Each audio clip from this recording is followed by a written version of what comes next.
Make a bucket list of the things you wanna do. Tick each thing off as you feel all blue. You just have one life to live, my dear. So why don't you smile and spread the cheer? Do what you feel and feel what you do. 'Cause that way you'll remain happy through and through. Go with the flow and just do you. Find the things in life that you love to do. Start from today, don't wait till tomorrow. The fun, the life is just begun. The fun, the life is just begun. So we're ready for another day, and we are headed out to the Air Force Museum, and we are all ready to go, cool duding and all. Come join us as... All right, so here we are at the National Museum of the Air Force. So we're getting ready to go in and check out all the planes. Probably going to be geeking pretty bad in here, but follow us. We'll go on an adventure. So today's Memorial Day in 2021, and we wanted to do something special for Memorial Day, and we thought no better way than to learn a little bit about the Air Force and those men and women who made the ultimate sacrifice for our nation to keep us safe and to protect the Constitution. I think this was the last thing Mitsubishi made worth owning. The Zero.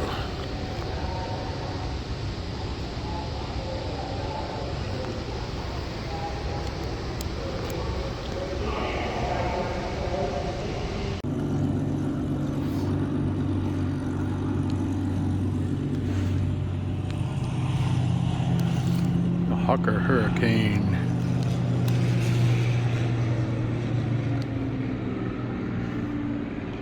Wow, now I had a gas-powered plane of this, and the first time I flew it, it did the same thing.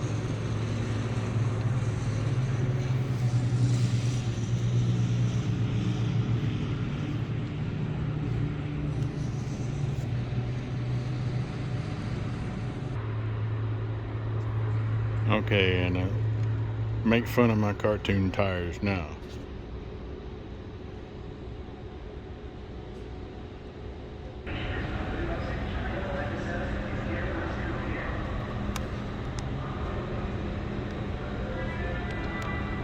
The K2. And I knew they had to have a blimp here somewhere.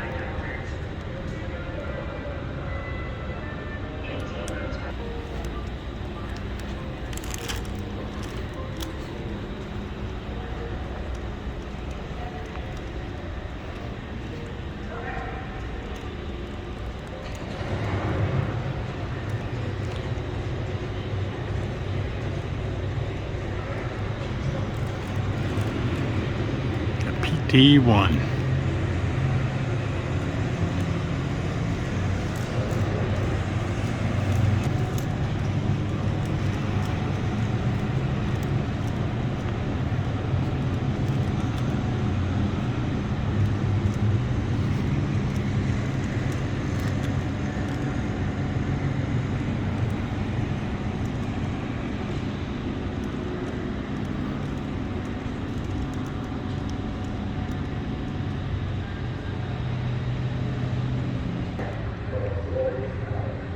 This is probably the closest these Axis and Allied planes ever came to one another, but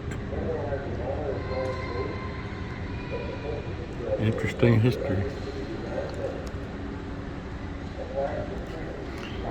And here's another historical thing. It needs no introduction.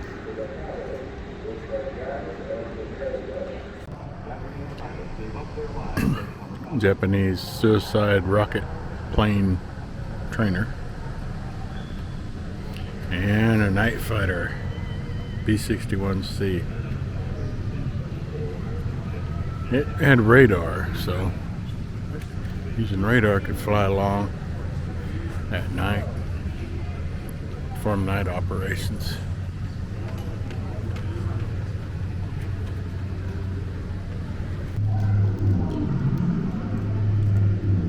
B29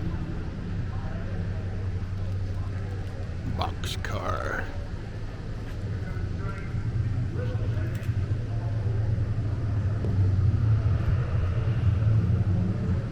Very historical plane right here.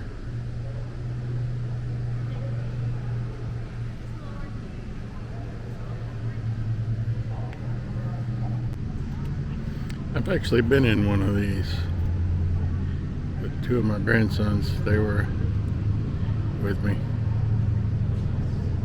Really interesting plane. Could take off on rudimentary runways, transport lots of equipment.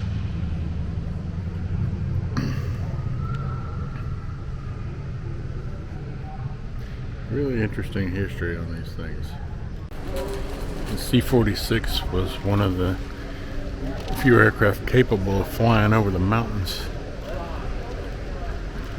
on resupply missions in India.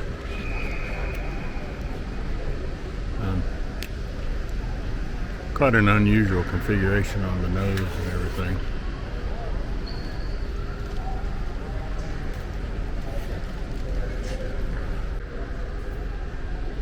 The route they took was called the Hump. They actually flew over the Himalayas.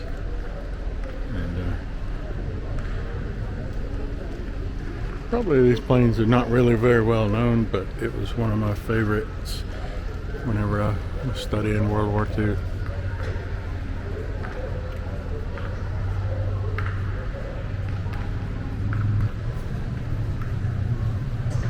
This plane needs no introduction. MS-262 Alpha Schwalbe, the swallow. These gliders could be reused if they weren't too damaged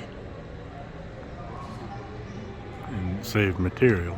Well, the C-47s could tow them back into the air if they landed in a suitable place, but lacking a suitable place, they'd have to be disassembled. They come apart and put into a plane and flown back. So they developed a way to put up ropes and actually snatch them up off the ground without the C-47 actually having to land. Pretty ingenious, but I would hate to be in it when it got yanked. Ah, grasshopper.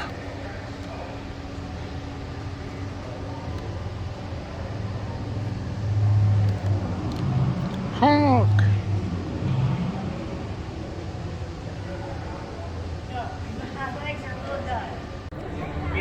This plane certainly needs no introduction. Listen up, airmen. Today we're going to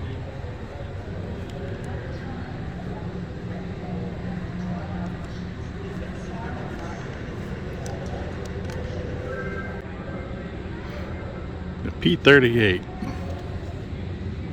for which the famous can opener was named.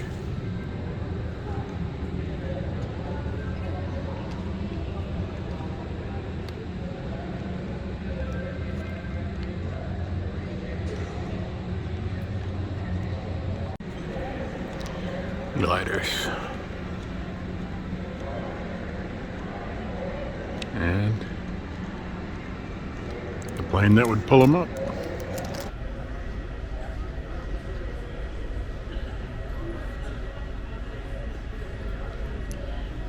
What's amazing to me is that we went from the Wright brothers to all this. No, it's just mind-boggling. Yeah, in just a little over a century. If they'd been waiting on me to develop it, they wouldn't. Well, there's the twin Mustang. They were trying to get more speed, so they strapped two Mustangs together.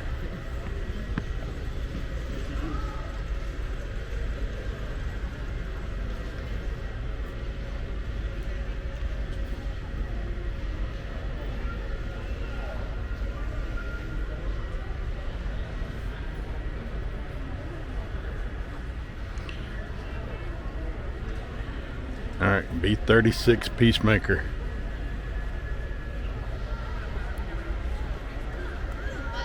Six turning and 4 burning.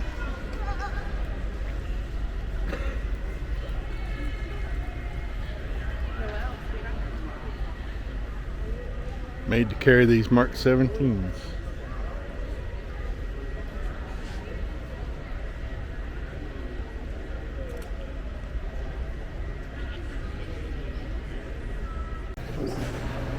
Like a V2 engine.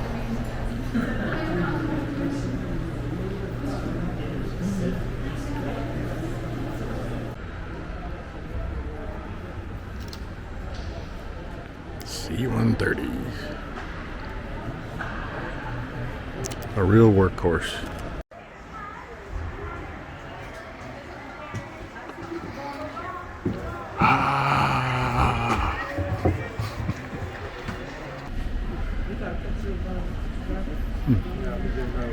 Look, Trebby.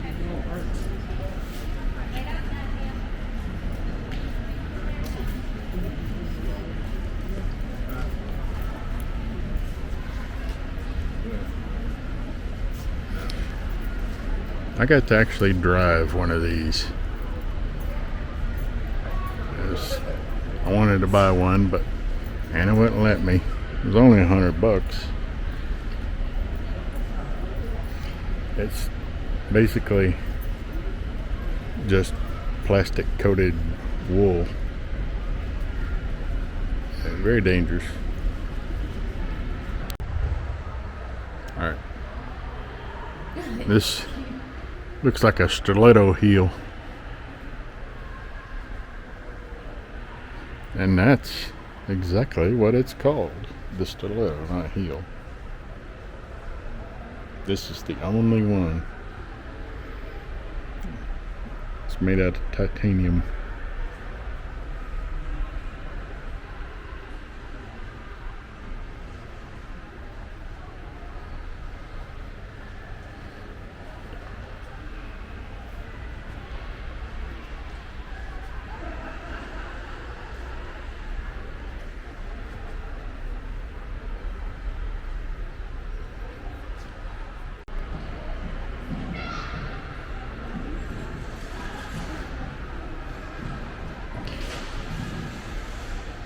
Archaic by today's standards. Back then, this was the cutting edge of technology.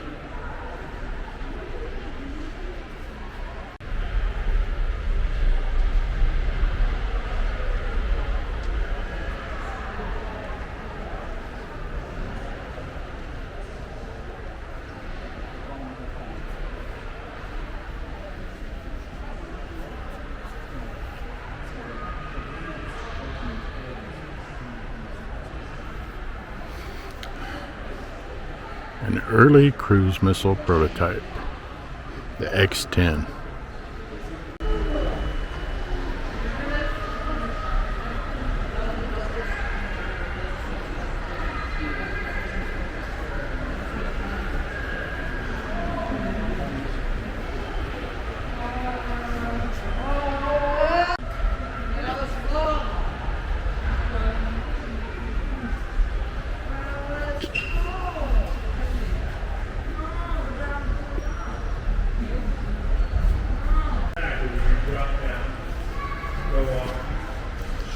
X4 Phantom.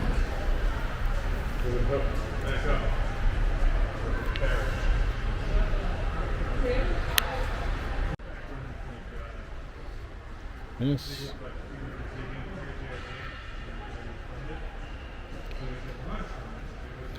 counter-rotating plane was actually a General Motors, the Bell X5. First swept wing performance aircraft. We've solved the UFO problem. Anna has found the UFO.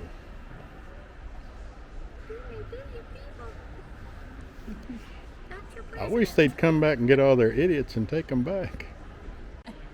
Okay, the plane behind you is one of the ones I've always wanted to see and heard very little about. It was nicknamed the Thunderscreech because it was so loud it would make people violently ill. And one of the pilots said, "You're not big enough and there's not enough of you to get me back in that thing again."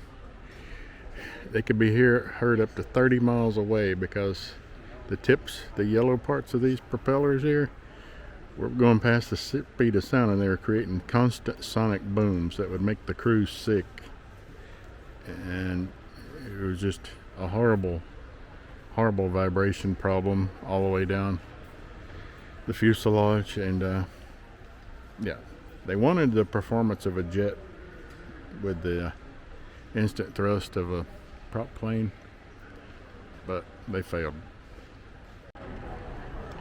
Meet George Jetson. Actually, not like anything like the Jetsons. Looks like Project UFO. Oh, I it think- goes 35 miles an hour. I think this is probably what's it buried in Area 51.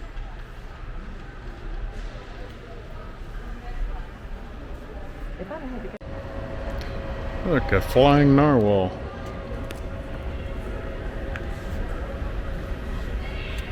And it won a trophy.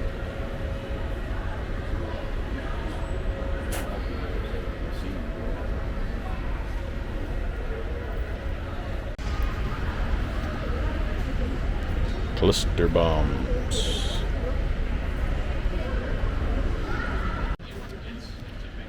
Look, honey, they named it after you, Misbehaving. Do you see? You know what that is? It's an airport missile. So it drops straight down and will embed in the runway. And once it embeds in the runway, then it detonates and it destroys the runway. Oh, an aerial denial weapon. The JP-233.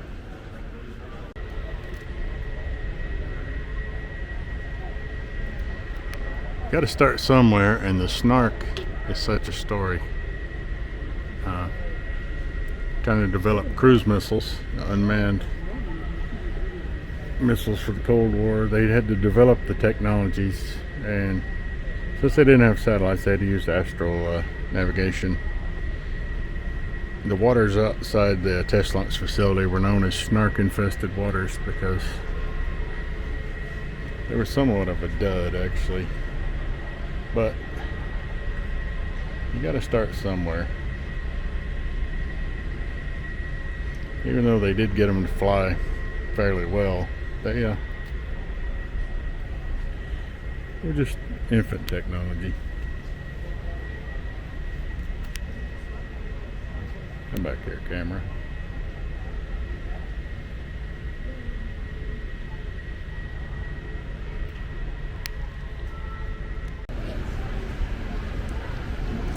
MiG.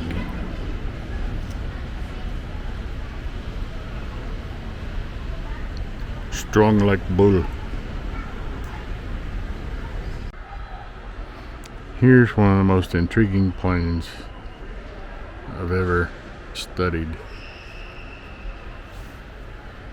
The Valkyrie. It's the only one of its kind left.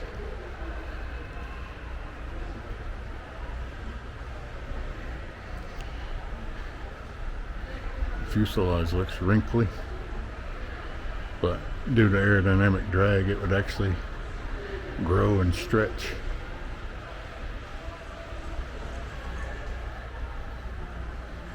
Everything about this thing was purpose built.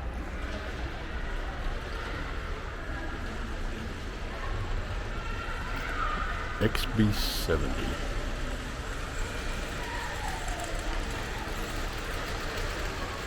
Just a really bizarre plane. Designed to deliver an atomic blow to the Soviet Union. This plane would come in and have a skyscraper and went back and created these parachutes. He recognized how they were shooting. He said, "Oh, we need these." So when he flew in to Berlin,